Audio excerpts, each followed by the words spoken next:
Hey, this is Perry from Reach-iT poles and waterfedpoles.com.au, and I'm going to demonstrate to you a new 40-foot pole which is also able to be converted to a 55-foot and a 65-foot pole with add-on sections.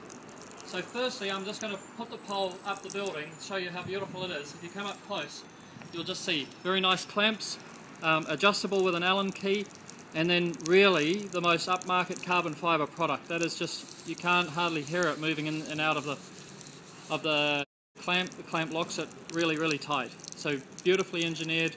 We've got the water coming in through and through the gooseneck there, and then using a standard angle crank at the top. You'll see on the brush we've got dual jets. So this is 2mm, the inside ones are 2mm jets, which we're using now for low water pressure environments, and then 3mm jets if you're going to push a lot of water through the brush or you've got lots of water pressure. Yeah.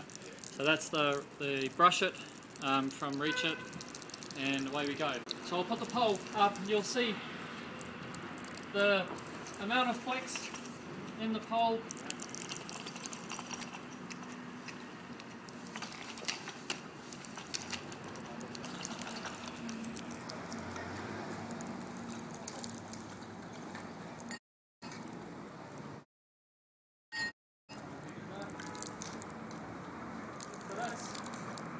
Really flexing very much at all. What I've done is I've run the tube inside the pole just to demonstrate that that's possible with all of our poles, yeah? But I'm not a fan of the tube going inside the pole, because the flexibility, once you get used to running the tube outside the pole, the flexibility is amazing. All I need to do is just take the tube off, come to the top, pull the tube out, we just lock that off simply. Yeah. Now that tube is always inside the pole, you can always attach it. Now I can attach the tube directly to the brush, which is how I like to do it.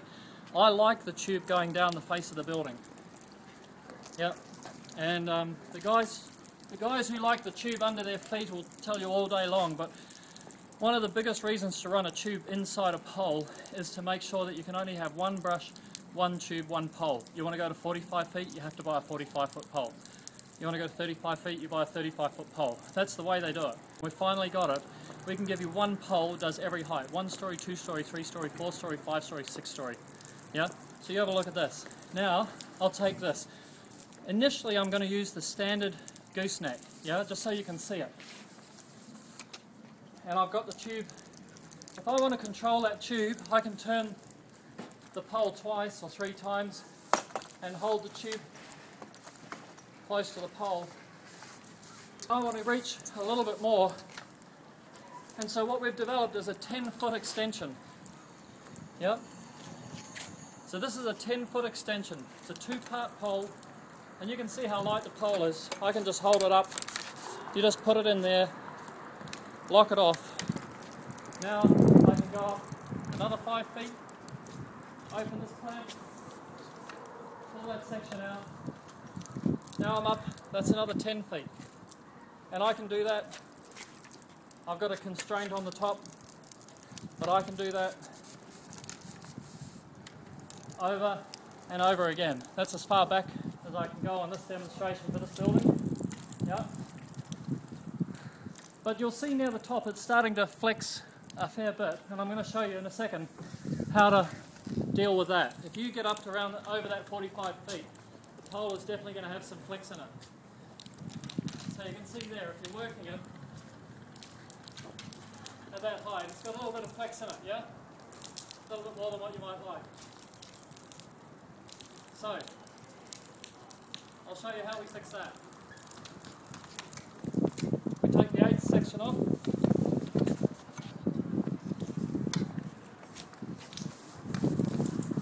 We take the 10-foot extension section off. Yeah. And we bring the pole down.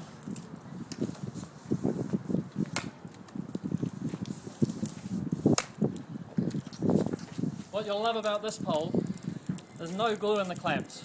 Alright, these clamps are using Allen keys and tightening against the carbon fibre. So you can adjust them at any time. If they ever did come adrift, you just tighten the clamp. Now I'm going to show you what we're going to do. Take that section out. Yeah. And so we take section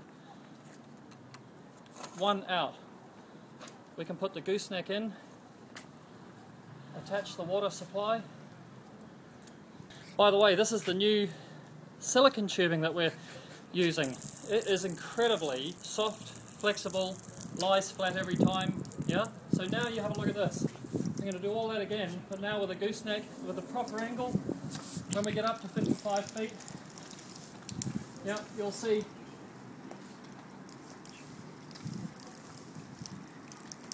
and that 2 section. So this is the XT, we call it, the XT for extension. Yeah, that's a 10-foot extension. You can see how light the pole is. We then pull this section out. Section 8, please. Thanks. Yep. Now there we are at 55 feet.